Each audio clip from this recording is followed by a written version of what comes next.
नमस्कार, आप देख रहे हैं न्यूज टुनाइट और आपके साथ मैं हूं शिल्पा। चने के बाद अब चीनी वायदा पर रोक लग सकती है। इसी मुद्दे पर आज वित्त मंत्री अरुण जेटली ने इंटर मिनिस्ट्रियल ग्रुप के साथ बैठक की। बैठक में खाद्य राज्य मंत्री CL Chaudhary, food consumer affairs, कृषि और वित्त मंत्रालय के सचिव मौजूद थे। बैठक में चीनी वायदा को बंद करने के मुद्दे पर चर्चा हुई। हालांकि इस पर अभी कोई फैसला नहीं लिया गया। इससे पहले खाद्य मंत्रालय ने सेबी से चीनी के वायदा कारोबार पर रोक लगाने की सिफारिश की थी। हाल ही के दिनों में दाल के बाद चीनी की कीमतें भी तेजी से बढ़ी हैं। रिटेल में चीनी का भाव 42 रुपए प्रति किलो तक पहुंच गया। सरकार नहीं चाहती है कि दाल की तरह चीनी के मुद्दे पर भी सरकार की किरकिरी हो। मृत्युंजय हमारे सहयोगी इस वक्त हमारे साथ जुड़ रहे हैं। मृत्युंजय, क्या चीनी की बढ़ती कीमतें रोकने के लिए सरकार कड़े कदम उठा सकती है? जी, आपको बता दें कि एक बड़ी खबर आई है चीनी के ऊपर और चीनी वायदा पर रोक लगने का खतरा बढ़ गया है। और आज इस मुद्दे पर वित्त मंत्री अरुण जेटली ने एक इंटर मिनिस्ट्रियल बैठक बुलाई थी, जिस बैठक में खाद्य राज्य मंत्री CL Chaudhary, consumer affairs, agriculture, finance, इन तमाम मंत्रालयों के सचिव मौजूद थे। जहां पर इस बात को लेकर शुरुआती चर्चा हुई है कि क्या चीनी के वायदा कारोबार पर रोक लगाने का वक्त आ गया है। ये आज मीटिंग इसलिए बुलाई गई क्योंकि हाल के दिनों में चीनी के दाम काफ़ी बढ़े हैं और रिटेल में चीनी के दाम 42 रुपये प्रति किलो तक पहुंच गए हैं। सरकार नहीं चाहती है कि दाल की तरह चीनी के मुद्दे पर भी सरकार की किरकिरी हो और यही वजह है कि त्योहारी सीजन में डिमांड बढ़ने से पहले एहतियातन सरकार ये देखना चाहती है कि क्या बाजार में सप्लाई की दिक्कत तो नहीं है और इसीलिए आज ये बैठक बुलाई गई थी। आपको बता दें कि इससे पहले कंज्यूमर अफेयर्स मिनिस्ट्री ने सेबी को सिफारिश की थी कि चीनी के वायदा पर रोक लगाई जाए। हालांकि वायदा में गड़बड़ी ना हो इसके लिए एक्सचेंज ने कई कदम पहले उठाए हैं। मार्जिन यहां पर बढ़ाया गया है और घरेलू बाजार में चीनी की सप्लाई बनी रहे इसके लिए चीनी पर एक्सपोर्ट ड्यूटी भी 20% लगाई गई है। और जो चीनी मिलों का संगठन ISMA है, ISMA का साफ तौर पर यह कहना है कि देश में डिमांड के मुकाबले चीनी की सप्लाई की कोई कमी नहीं है, पर्याप्त सप्लाई है क्योंकि कैरी ओवर स्टॉक भी करीब 70 लाख टन का है। भले ही उत्पादन पिछले साल के मुकाबले 30 लाख टन कम हो, लेकिन कैरी ओवर स्टॉक करीब 70 लाख टन का यहाँ पर बचा हुआ है। ऐसे में त्योहारी सीजन में भी डिमांड के मुकाबले चीनी की सप्लाई की कोई दिक्कत नहीं होगी। ये दलील लगातार यहाँ पर इंडस्ट्री की तरफ से दी जा रही है। जी, बहुत शुक्रिया इस बातचीत के लिए आपका। और उधर धनिया वायदा में बड़ी गड़बड़ी की आशंका जताई जा रही है। जी बिजनेस को मिली एक्सक्लूसिव जानकारी के मुताबिक NCDX के वेयरहाउस में बड़े पैमाने पर खराब क्वालिटी का धनिया जमा कराने की कोशिश हुई। सूत्रों का दावा है कि बड़ी मात्रा में 2 साल पुराना माल वेयरहाउस में डंप हुआ है। कारोबारियों ने इसकी शिकायत एक्सचेंज से की। NCDX ने जी बिजनेस को लिखित प्रतिक्रिया में कहा कि कारोबारियों ने शिकायत की है और NCDX ने अलग अलग वेयरहाउस में माल जमा होने से पहले जांच में करीब 50% स्टॉक के खराब क्वालिटी के आधार पर रिजेक्ट कर दिया। सभी डिलीवरी सेंटर में एक्सचेंज ने जांच के लिए लोग तैनात कर दिए हैं। वेयरहाउस के अंदर माल की जांच के लिए स्वतंत्र जांचकर्ता भी नियुक्त कर दिया गया। एक्सचेंज का दावा है कि इस पूरे मामले की जांच गंभीरता से होगी। सरकार पैकेज फूड आइटम्स के लिए नियमों में फेरबदल करने पर विचार कर रही है। सरकार 2011 के कमोडिटी पैकेजिंग नियमों को बदलने की योजना बना रही है। नियम बदलने के बाद पैकेज फूड आइटम्स पर दी गई जानकारी को बड़े अक्षरों में पढ़ने लायक बनाया जाएगा। इसके अलावा कंज्यूमर्स को नकली प्रोडक्ट से बचाने के लिए बारकोड सिस्टम भी लागू किया जाएगा। Legal metrology package commodities rules 2011 में बदलाव के लिए कंज्यूमर अफेयर्स मंत्रालय कई राउंड की बातचीत कर चुका है। यहां तक कि इंडस्ट्री और आम लोगों ने भी इन नियमों में बदलाव की मांग की है। फिलहाल भारत में बिकने वाले प्रोडक्ट पर दी गई जानकारी के लिए फॉन्ट साइज 1 मिलीमीटर से कम होगा, जबकि अमेरिका में ये 1.6 मिलीमीटर होता है। अब सरकार इसे 200 ग्राम पैक के लिए 1.5 मिलीमीटर करने पर विचार कर रही है।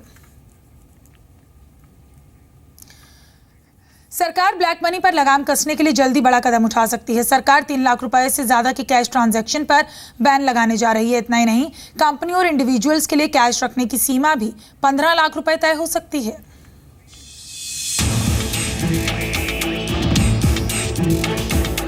कैश ट्रांजैक्शन के दिन जल्द ही लगने वाले हैं। सरकार ब्लैक मनी पर लगाम कसने के लिए कैश ट्रांजैक्शन की सीमा तय करने जा रही है।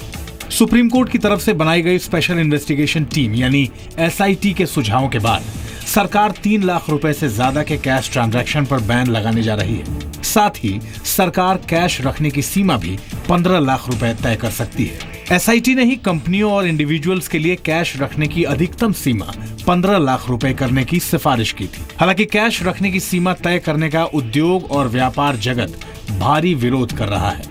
हालांकि जानकारों का कहना है कि सरकार सिर्फ कैश ट्रांजैक्शन पर लगाम लगाकर ब्लैक मनी नहीं रोक सकती। इसके लिए सरकार को कई और कदम उठाने पड़ेंगे। ब्लैक मनी का जो प्रॉब्लम है काफ़ी गहरा है, काफ़ी पेचीदा है।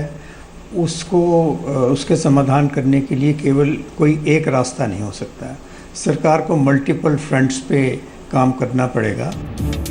कैश रखने की सीमा तय करने से पहले सरकार इस बात को सुनिश्चित करना चाहती है कि टैक्स अधिकारी लोगों को परेशान न करें।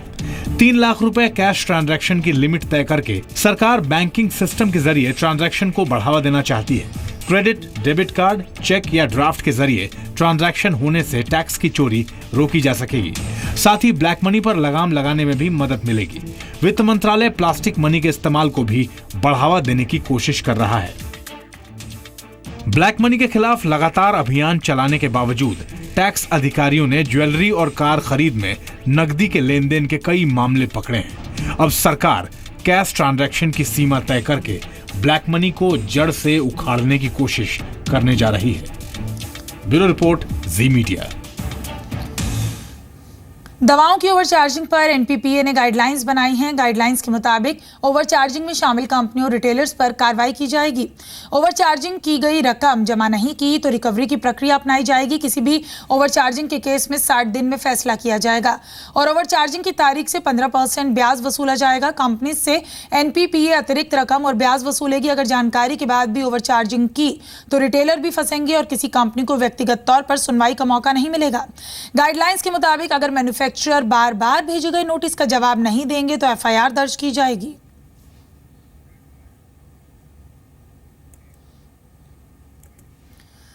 आने वाले दिनों में रिलायंस जियो और अन्य टेलीकॉम ऑपरेटर्स के बीच लड़ाई और तेज हो सकती है। रिलायंस इंडस्ट्रीज ने अपने 40,000 से ज्यादा कर्मचारियों से कहा कि वो अन्य ऑपरेटर्स की सर्विस इस्तेमाल करना बंद करें। इसकी बजाय कंपनी कर्मचारियों के कॉर्पोरेट कनेक्शन के तहत मोबाइल नंबर को रिलायंस जियो के 4G नेटवर्क पर स्विच कर रही है। RIL के HR डिपार्टमेंट ने कर्मचारियों को इस बारे में चिट्ठी लिखी है। कंपनी ने कर्मचारियों को नंबर स्विच करने के लिए मोबाइल नंबर पोर्टेबिलिटी का इस्तेमाल करने के लिए कहा है। आपको बता दें, रिलायंस जियो और अन्य टेलीकॉम ऑपरेटर्स के बीच पॉइंट ऑफ इंटरकनेक्शन को लेकर विवाद चल रहा है। फिलहाल RIL, एयरटेल, वोडाफोन सहित अन्य ऑपरेटर्स के कॉर्पोरेट मोबाइल कनेक्शन इस्तेमाल करती है। वहीं COI ने आरोप लगाया कि रिलायंस टेस्ट के दौरान स्पेक्ट्रम का कमर्शियल इस्तेमाल कर रही है, जबकि सरकार को कोई रेवेन्यू नहीं दे रही।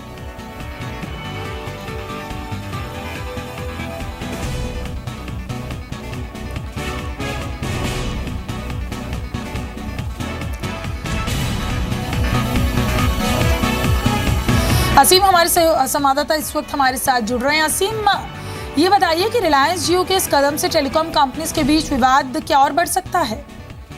कि रिलायंस जियो और जो दूसरे GSM ऑपरेटर हैं वो पहले ही आमने सामने कभी जो पॉइंट ऑफ इंटर कनेक्शन को लेकर के हो या फिर जो कमर्शियल सेवा का कमर्शियल लॉन्च को लेकर के हो, जो COI है उसका कहना है कि जब तक कंपनी कमर्शियल लॉन्च नहीं करती है सेवाओं का, तब तक वो मोबाइल नंबर पोर्टेबिलिटी जो है उसका इस्तेमाल जो है वो नहीं कर सकते। वो किसी भी अपने जो एम्प्लॉयज़ है उनको ये नहीं कह सकते कि आप दूसरे नेटवर्क पर जो शिफ्ट करें, क्योंकि अभी कंपनी ने कमर्शियल सर्विस जो है वो शुरू नहीं किया। लेकिन अभी तक इसके ऊपर किसी भी तरह के नियम जो है वो क्लैरिफाइड नहीं है कि क्या जो कंपनी टेस्टिंग कर रही है वो दूसरे कंपनी पे पोर्ट कर सकती है या नहीं कर सकती है। तो उसको लेकर के दोबारा से दोनों कंपनियों के बीच में लड़ाई जो है वो छिड़ सकती है। इससे पहले रिलायंस जियो ने आरोप लगाए थे कि जो कंपनियां हैं बाकी उसको पॉइंट ऑफ इंटर कनेक्शन नहीं दे रही हैं, उसका नेटवर्क जो है वो थ्रोटल कर रही हैं। जबकि COI का ये कह रहा था कि कंपनी जो है वो सर्विसेज लॉन्च कर रही है ट्रायल के बीच में, ट्रायल सर्विसेज का नाम ले रही है, लेकिन वो कमर्शियल जो है सर्विसेज जो शुरू कर रही है। तो इसके बीच में कंपनियों के बीच में विवाद जो है और आगे बढ़ सकता है।